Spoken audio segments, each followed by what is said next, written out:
Layọ lọ́dọ̀ tiwa lónìí. Tẹ́ ẹ bá wojú agbágbé ẹ rí nǹkan kan tó wà lẹ́yìn wa, ẹ ti rí lónìí ọjọ́ 12 oṣù kẹrin ọdún 2025. Nígbà tá a bá sọ fún yín táwọn kan ní Nàìjíríà alálẹ́kẹ̀ẹ́sì Nàìjíríà, àwọn ọ̀dẹ̀ òpònú dídìrín amukumẹ́kọ, àwọn súpó àrìgòmù, àwọn dàdà ń datọ́, àwọn dọ̀dọ̀ yọ, àwọn ẹlòmíà tẹ̀tún máa sọ ìbò bí ọ̀pẹ́ rẹ̀. Ẹ wo breaking news, ìròyìn ní yàjò. China removes Nigeria from its official map and shuts down Nigeria embassy and recalls ambassador. Máa sọ ìtumọ̀ ẹ̀ fún wa ní ṣísẹ̀ntẹ̀lé. Orílẹ̀-èdè China ó yọ Nàìjíríà kúrò nínú ìwé àwòrán àgbáyé ti orílẹ̀-èdè tiwọn. Ìyẹn túmọ̀ sí pé China ò recognize Nàìjíríà múná láti níye lọ ọjọ́ 12 oṣù kẹrin ọdún 2025. Ìyẹn nìkan kọ́. Ẹ̀yin tẹ́ ẹ bá lọ sọ ẹ bá wà ní China, tẹ́ ẹ bá wà lórí apps tẹ́ ẹ ti máa ń chat, bóyá TikTok China ni o, WhatsApp China ni o, Facebook China ni o, nǹkan kan China ni o tó jẹ́ tiwọn, ẹ lè rí Nàìjíríà ń bẹ̀ mọ́. Wọ́n ti yọ Nàìjíríà dànù, wọ́n gbọ́n Nàìjíríà yọ bí ẹni yọ jìgá. Ìyẹn di méjì. Ẹlẹ́ẹ̀kẹta, China shuts down Nigeria embassy. Àwọn aṣojú Nàìjíríà illusion, location contraption, location 419, wọ́n ti shut down oríkò iléeṣẹ́ tí àwọn aṣojú Nàìjíríà ń lò nílùú tiwọn. Wọ́n ti shut it down, wọ́n close it down. Pàbàmbarì ẹ̀, wọ́n ní ẹ̀yin aṣojú wa tẹ́ wà ní location 419 o, ẹ máa padà bọ̀ nílùú wa léni iye kan náà. Ọgbọ́n ju agbára lọ. Ìgbà wo ni ọ̀dà ẹ̀já tẹ̀síwájú? Kí ni ìdí gan pàtó tí China fi ṣe bẹ́ẹ̀? China removes Nigeria from its official map and shut down Nigerian embassy and recalls ambassador in a shocking move tó bani lẹ́rù gidi gan.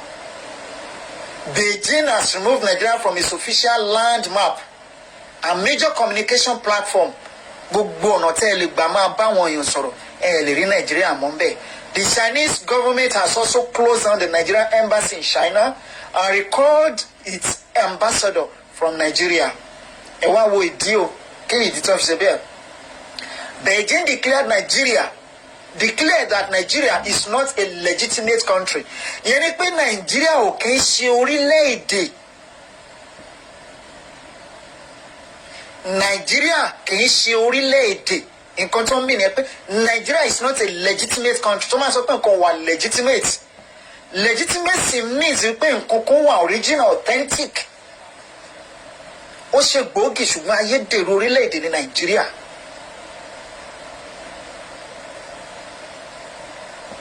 Now, claiming it was designed to expire 100 years after its creation, only one create Nigeria, one design Nigeria, one gbé Nigeria kalẹ̀ láti expire, láti kú pátápátá ní àárín ọgọ́rùn-ún ọdún. Ṣé mo pa máa sọ fún pé Nigeria was formed in 1914, precisely January 1st, 1914. Nigeria dẹ̀ ti expire, ó ti oògùn tó bá ti expire tó bá ti kú kò ṣeé lò mọ́ ní ọdún 2014. So wọ́n rí lè tàn lò ó dàbí ìgbà tí wọ́n bá wà ní football field tó máa ń gbá ball wọ́n rí 45 minutes first half. Ṣé rí 45 minutes first half Nigeria ó expire ní 1960. Òun ló expire. Now second half Nigeria ó bẹ̀rẹ̀ látọdún 1960 October 1st 1960 ó expire ní December 31, 2013. Tó túmọ̀ sí pé láti January 1st 2014 kò sí country tó ń jẹ́ Nàìjíríà mọ́. Ẹ̀yin tẹ́ ẹ bá wá wà lénìí pẹ̀lú nǹkan tó wà lójú agbágbé yìí, tẹ́ ẹ bá lè download ẹ̀ kẹ́ máa fi hàn àwọn ọlọ́pàá tó bá fẹ́ dókòkò lájà mọ́ yín pé look at it internationally Nigeria were recognized, orí yín ti burú. Now, only Nigeria was decided to expire 100 years after its creation, according to their statement. That time has passed. Ìgbà yẹn ti kọjá lọ, ó ti close pátápátá, making Nigeria's continued existence illegal. Ètò túmọ̀ sí pé ó jẹ́ kí wíwà láàyè Nàìjíríà lónìí kó jẹ́ òfegè, ayédèrú.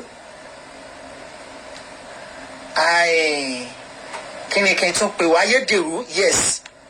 Now, and unworthy of international recognition. Tí ẹ pé àwọn orílẹ̀-èdè àgbáyé wọn ò gbọdọ̀ recognize Nàìjíríà mọ́. Internationally, Nigeria is no longer recognized. Now, only they further alleged that the country is merely manipulated the people living within. Ó kàn fi jújú bo ẹ̀yin tẹ́ ń gbé ní orílẹ̀-èdè yẹn lójú ni. Kẹ́yìn lè máa wò wípé Nàìjíríà orílẹ̀-èdè ni o, Nàìjíríà orílẹ̀-èdè, ṣùgbọ́n wọ́n fi jújú, wọ́n fi ń bò yín lójú ni. Nàìjíríà ò kì í ṣe orílẹ̀-èdè. Ẹ wá ní ìyá wa Modúpẹ́ọlá Onítìlú òṣìṣẹ́, orí yẹn ti burú. Gbogbo ẹ̀yin tí a bá ń sọ bẹ́ẹ̀. Èmi ò kì í ṣe ọjọ́ ọ̀rọ̀ tiwa láti sọ̀rọ̀. Àwọn akọ́lá gbé átíkù yìí jáde. Ẹ lọ sí dailyexcessive.com or dailyexcessive. Ònìyẹn lókè yẹn àwọn ló gbé jáde. #1 entertainment hub. Ẹ lọ síbẹ̀ lọ́wọ́lọ́wọ́ ńsìn bá a ṣe ń sọ̀rọ̀ yẹn lọ sórí Google. Ẹ rí ń bẹ̀, ẹ print it out. Ẹ ṣe kí ni? Ẹ print it out.